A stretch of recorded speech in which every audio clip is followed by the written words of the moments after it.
Welcome to Ellis Mowers and more. On today's video, we've got this Hustler Raptor SD that has issues with the transmission belt slipping off of it. Very common with these Hustler Raptors. So if you've got one, this is probably going to happen. And in this video, hopefully, we're going to be able to get everything fixed. So we'll go ahead and take care of that. I'll show you the issue, the underlying issue causing this, and what we can do to hopefully get this thing fixed. And we'll do that here next.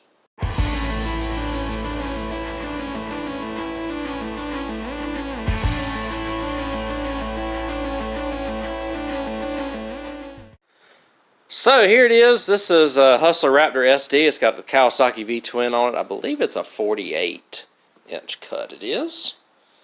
And transmission belt slipping off of it. Now, if you look really closely back here, you can see, especially the left side, that the transmission is kind of, or that the wheel is kind of caught in a little bit. And the reason for that is, when you go down here, you can see that the transmission bracket is broken right there. So that's not a good thing.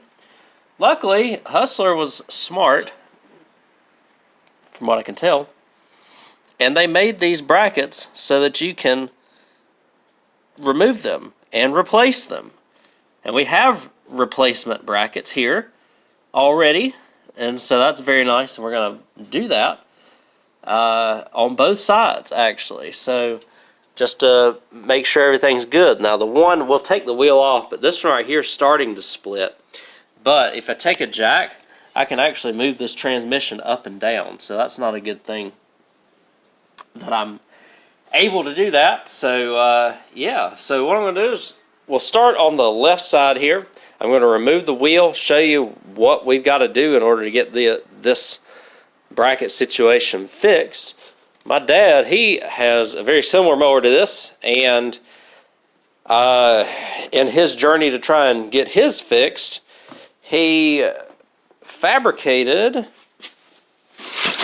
well, we've got a broken one here, which I'm probably going to weld one of these brackets, but here's one of the broken brackets on that.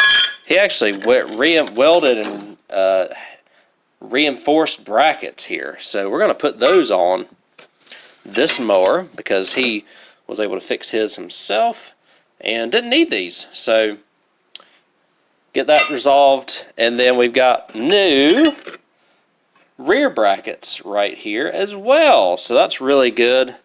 I believe those are the rear brackets that are the upgraded ones. Need to double check myself, but we'll check all this, and we'll hopefully have this resolved and fixed here very shortly. So here we are. I got the left side wheel off. I've got the jack supported the transmission underneath here, and you can see this bracket is basically splitting here, and it broke the belt. I've already got a belt to replace it right over there. So what I need to do is take this bracket off, and we've got this bracket here.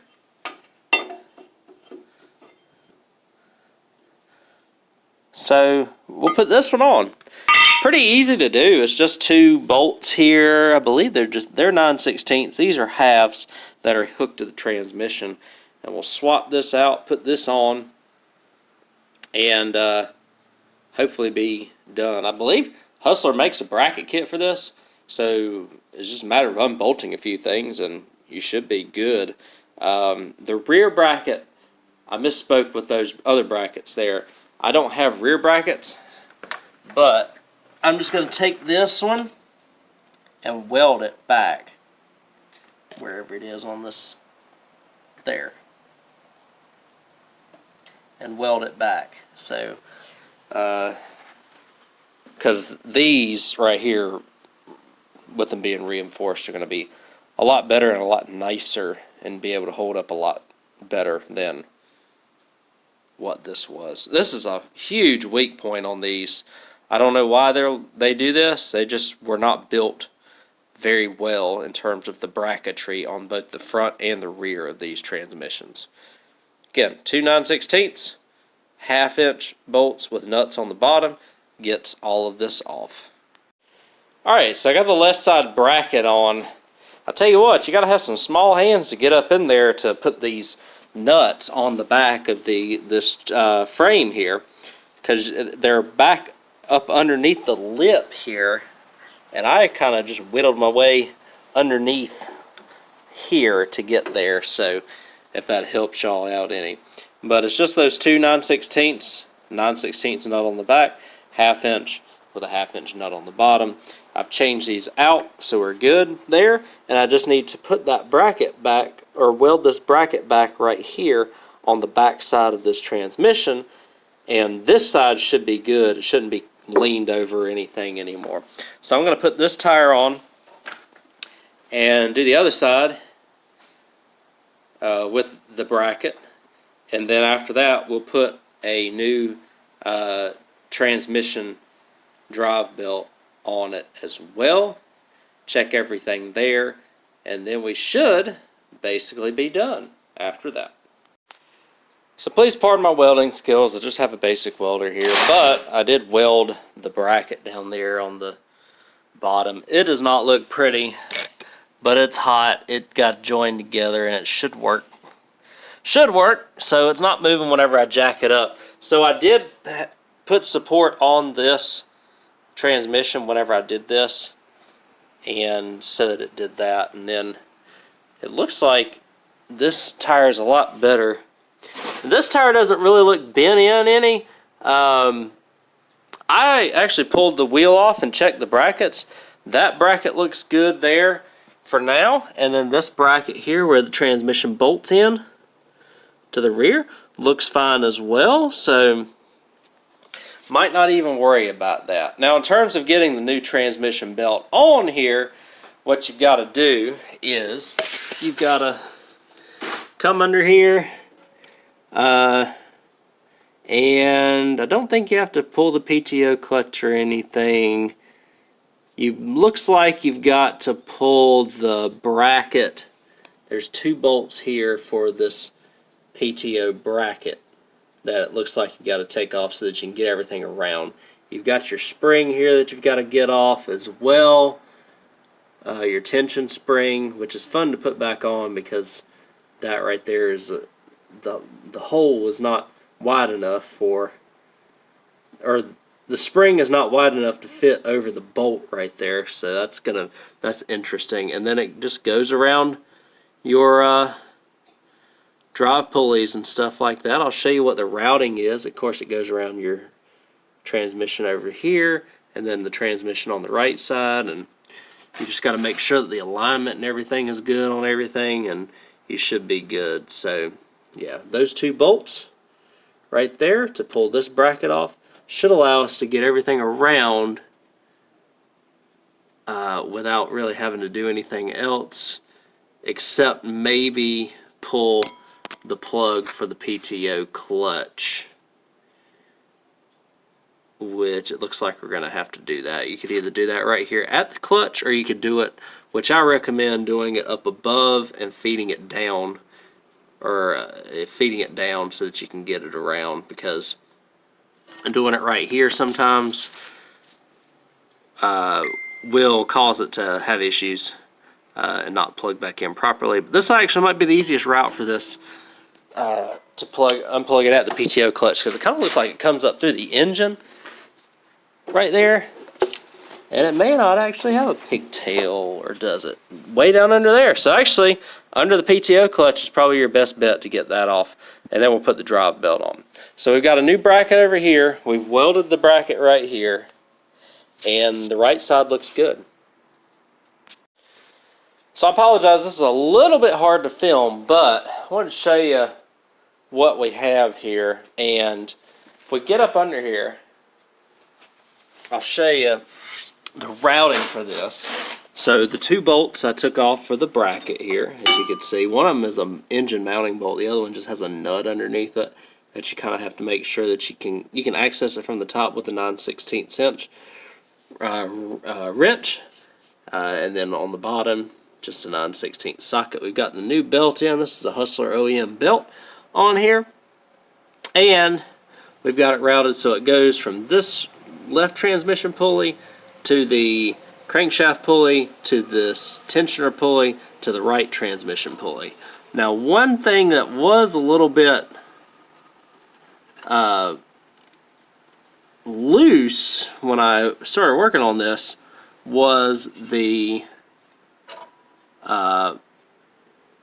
tension pulley arm bracket here. Now, it was a little loose, and I had to go up under here, way up under the PTO clutch, and right around there is where that tightens up. So hopefully we've got that resolved now. We've got everything around all of the transmission fans and all that stuff, and so now I've got to put, it's a little bit tricky to get this belt in. You got to kind of go under this and under the bracket and stuff, but a little bit of trial and error, you can get it. And now I just got to get the spring onto the tension arm here, which technically we should be able to go this way, but because of the way that this is made, it's not very well made in terms of the spring and trying to hook it onto this. So we're probably going to just try and manhandle it back onto that. And then we need to put our bracket back on, plug our PTO clutch back in, and put our deck belt back on, because you got to take the deck belt off in order to get it around the crankshaft pulley to get it up there. So fun times, but it's basically in, and we will put it all back together, final appearance, and hopefully test drive and be good with this thing here next. Alright, y'all, so got it all back together. I'll show you one more time down here on the bottom what it looks like. And let's see, so tension spring is on, bracket is on with those two bolts, and all the fan blades and stuff. I think everything's clearing like it's supposed to and does what it needs to. That tension bracket just seems a little bit low to me, but it could just be me. I can give it a quick look, I suppose, but I do want to run it a few minutes just to see if there's any issues with it, and hopefully we're good now. And you know, I did run it for like 30 seconds just to make sure nothing was crazy going to fall off or anything like that, but I think we're going to be okay. So I'm going to run it a little bit, see if any issues arise, and let you know. Well, I drove around, it did fine. Sharpened the blades. I'm about to clean the mower deck off. Had to top the oil off. Air filter looks good. Last thing I want to do, though, is I checked underneath and did a visual inspection of the front brackets, and not one of them are broken, but both of them are broken. So I'm going to swap these out very quickly. Right there, they're broke. The other one's the same way. As I just took the wheel off. It looks like we got one bolt right there, one bolt right here, and I think one right here.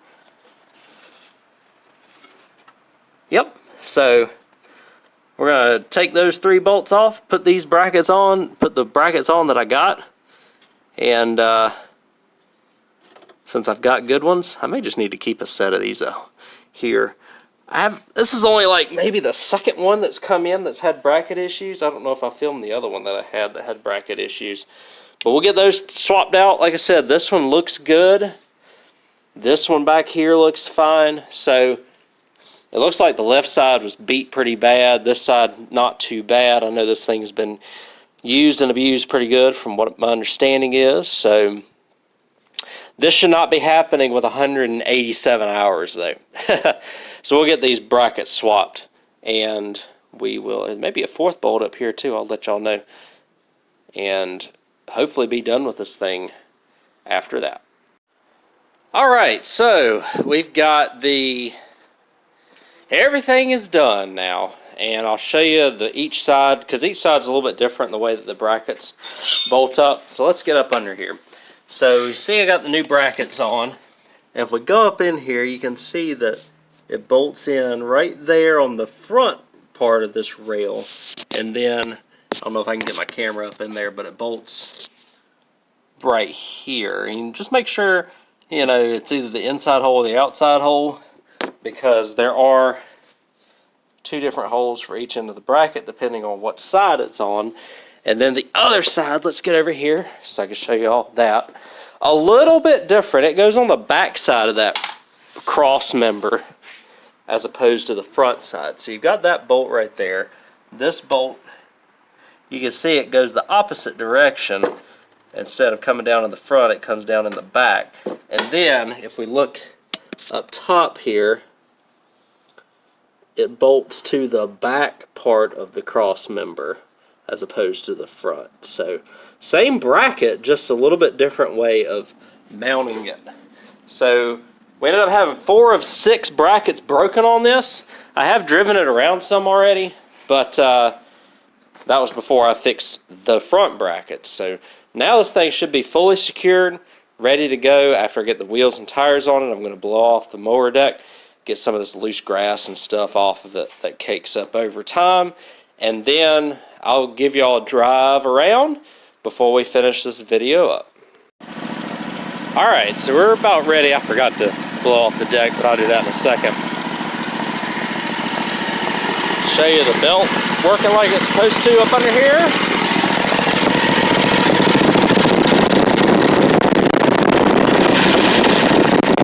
Can't get it so close because of the exhaust. Let me see if I can go to the other side. Yeah, I know that bracket weld is not the prettiest, but the belt's staying on like it's supposed to, which is good. And the blades are working like they're supposed to as well. So I'll show you that here. We've got a Cub Cadet Z-Force that's getting transmissions in it. And quite a few other things going on here, but just a real quick look. It's been dry for about 3-ish weeks or so, and the driveway has gotten a little bit emptier. It's not as crazy around here anymore, which is good.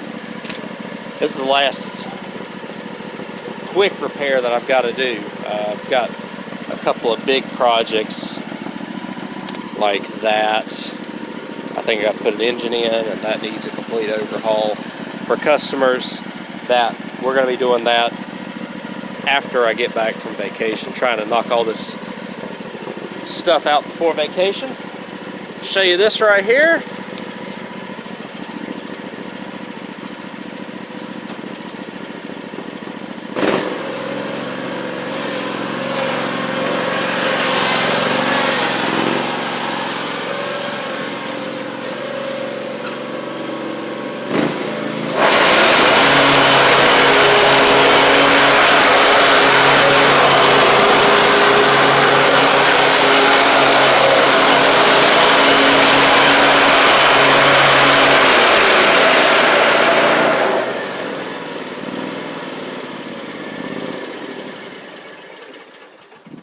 Drove it around for 10 minutes or so, just making sure everything's good. At least 5 minutes. Doesn't seem like the belt's wearing bad or anything like that, so very happy with that. The old one was dry rotted, so it was due for replacement anyways, and that combined with the issue with all the brackets broken, 4 out of the 6. Thankfully my dad had them from his when he was working on his Hustler, and I basically used every bracket except for that one that he welded to get this taken care of. So that was very nice. So worked out well, and should, you know, if you've got this issue with this Hustler Raptor, which apparently I see quite a bit, so you probably are going to have the issue, especially if you run yours fairly decent. If you got rough ground and stuff, those brackets do take a beating, and it seems like they have an issue with breaking. So keep that in mind. If you've got one of these, you're probably going to have to put some brackets on it at some point, but hopefully this video helps y'all out there. I know it's a lot of explaining and not a lot of doing, but hopefully it gives y'all an idea. The worst part about it is just trying to access some of the bolts up under there for the front brackets and the rear brackets. Well, and the side brackets. So really all of them have like tough access points. But the good news is they are replaceable and they're not welded onto the machine, which is very good. So good on Hustler for that. Maybe they knew that they were going to need replacing quite a bit when they made these. either way, rest of the machine's good to go now as well.